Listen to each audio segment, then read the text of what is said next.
এই ভিডিওটা একটু দেখেন। যারা আমার বিয়ের কথা শুনে একদমই মেনে নিতে পারতেছেন না, তাদের উদ্দেশ্যে আমি বলতেছি, আমি নওশীন বিয়ে করব না। হ্যাঁ, আমি নওশীন বিয়ে করব না, তবে একটা শর্ত আছে। যদি আপনারা আমাকে একটা থাকার ব্যবস্থা করে দিতে পারেন, থাকার জন্য একটা বাড়ি লাগবে, একটা জায়গা লাগবে, এই ব্যবস্থাটা যদি করে দিতে পারেন, সারা জীবন আমি যতদিন বেঁচে থাকবো আমার খাওয়া দাওয়ার ভরণ পোষণ যদি আপনারা দিয়ে দিতে পারেন, আমি নওশীন বিয়ে করব না। আমরা এমন একটা ইসলামিক কান্ট্রিতে বসবাস করতেছি যেখানে একটা মেয়ে যদি হাজারো পরপুরুষের সাথে ঘুরে কোনো সমস্যা নাই, একটা মেয়ে যদি হোটেলের মধ্যে পুরুষদেরকে নিয়ে ধরা পড়ে কোনো সমস্যা নেই, একটা মেয়ে যদি হাজবেন্ড থাকার পরেও পরকীয়া সম্পর্কে জড়ায় কোনো সমস্যা নেই, ওইটা নিয়ে কারো মাথা ব্যথা নেই। আবার আপনি দেখবেন যখনই একটা আপনার 15 বছর বা 16 বছর মেয়েকে বিয়ে দেওয়ার জন্য তার ফ্যামিলি আগাবে, তখন সরকারিভাবে একটা আইন বাধা থাকে যে বিয়ে দেওয়া যাবে না, বিকজ মেয়েটা এখনো মানে সাবালিকা হয় নাই, ওটা এখনো নাবালিকা। কিন্তু যদি ওই সেম এইজের বা এর থেকে ছোট একটা মেয়েকে যদি কেউ করে, ওইখানে বিচারের জন্য দাঁড়ে দাঁড়ে ঘুরতে হবে, কিন্তু বিচার পাবে না। আমরা এমন একটা বাংলাদেশে বসবাস করতেছি।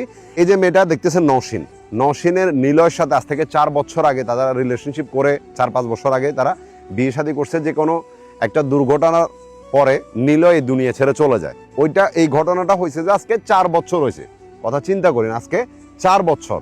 কিন্তু এই 4 বছর পরে যখন নওশীন এখন সিদ্ধান্ত নিছে পারিবারিকভাবে বলেন বা নিজের পছন্দ করে যদি আবার কাউকে আপন করে নিতে চাইতেছে, আজ সংসার করতে চাইতেছে, একটা ছেলেকে বিয়ে করতে চাইতেছে, এখন আমাদের বাংলাদেশের বিভিন্ন রকম ছেলেদের এটাতে নাখোশ। অনেকগুলো ভিডিও আমি দেখছি যে নারীরা কখনো বিশ্বাস তো হয় না, নারীরা কখনো এটা হয় না, নারীরা কখনো ওইটা হয় না, আজে বাজে যত ধরনের কমেন্টস মেয়েটাকে ইচ্ছা মতো করতেছে।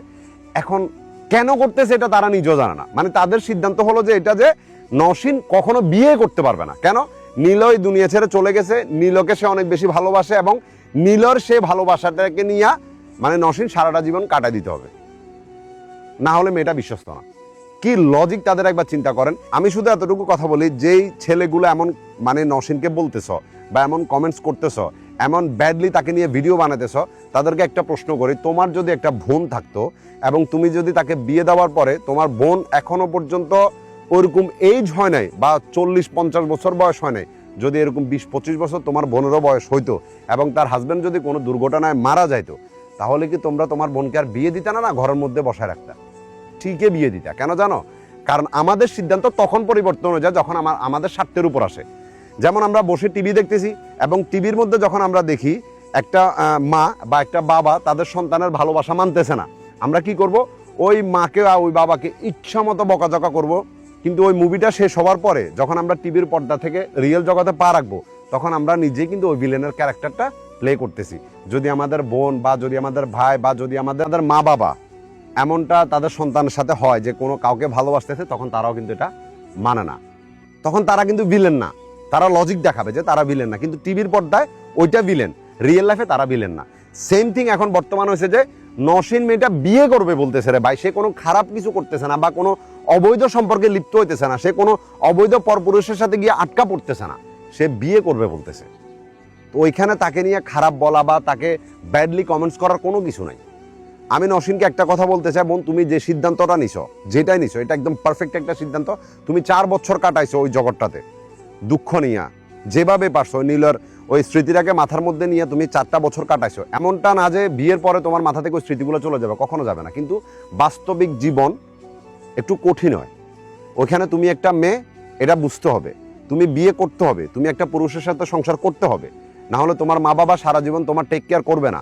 2 দিন পরে যদি কোনো পুরুষের সাথে তোমাকে হোটেলে দেখে, তখন তোমার নামে বদনামি করতে কেউ 1 মিনিটও পিছু হাঁটবে না, 1 মিনিটও তারা বিবেকের উপর হাত দিবে না। তো ওই জন্য তোমার বিয়ের সিদ্ধান্ত একদম পারফেক্ট একটা সিদ্ধান্ত এবং তোমাকে বিয়ে করা দরকার, ঠিক আছে? এটা যে কোনো পুরুষের ক্ষেত্রে হোক বা যে কোনো মেয়ের ক্ষেত্রে হোক, বিয়ে জিনিসটা একটা পবিত্র জিনিস, ওইটাকে এতটা ছোট করে দেখিয়ে না। এরকম কয়জন পুরুষ আপনি পাবেন যে একদম মানে তারা 20-25 বছর বয়সে তারা বিয়ে করছে, 2-3 মাস পরে তাদের ওয়াইফ মারা গেছে, এরপরে তারা আজীবন বিয়ে করে নাই? এরকম হাজার আছে। কিছুদিন আগে কুমিল্লাতে একটা পুরুষ মানুষ ছিল যিনি তার প্রথম স্ত্রীকে হারানোর পরে দ্বিতীয় বিয়ে তার পারিবারিক কারণে করতেছে এবং উনি ওনার প্রথম স্ত্রীর জন্য কান্না পর্যন্ত করতেছে। এটার মানে এই না যে তিনি তার প্রথম স্ত্রীকে ভুলে গেছে এই জন্য দ্বিতীয় বিয়ে করতেছে। আমরা একটা সমাজের মধ্যে বসবাস করি, আমরা একটা ইসলাম আইনের মধ্যে বসবাস করি, যেখানে একটা পুরুষ বলো একটা নারী বলো, তাদের সাথে একজন তাদের জীবন সঙ্গিনী অনেক ইম্পর্টেন্স। তো আবেগের দুনিয়া থেকে বের হয়ে যারাই যতটুকু পারবেন নওশিনকে সাপোর্ট করবেন, তাকে ভালো কমেন্টস করবেন, সে যাতে তার নতুন জীবনে সুখে থাকে, ভালো থাকে, এটা তার জন্য দোয়া করবেন। এবং সে যদি আগের সংসারে কোনো রকম ভুল ভ্রান্তি করে থাকে, আল্লাহ পাক যাতে ওইগুলা তাকে বোঝার শক্তি দেয় এবং যাতে নতুন সংসারে সে সুন্দর করে জীবন শুরু করতে পারে, এই জন্য তাকে দোয়া করবেন। ভালো থাকবেন নওশিন, আমার তরফ থেকে আপনার জন্য বেস্ট অফ লাক।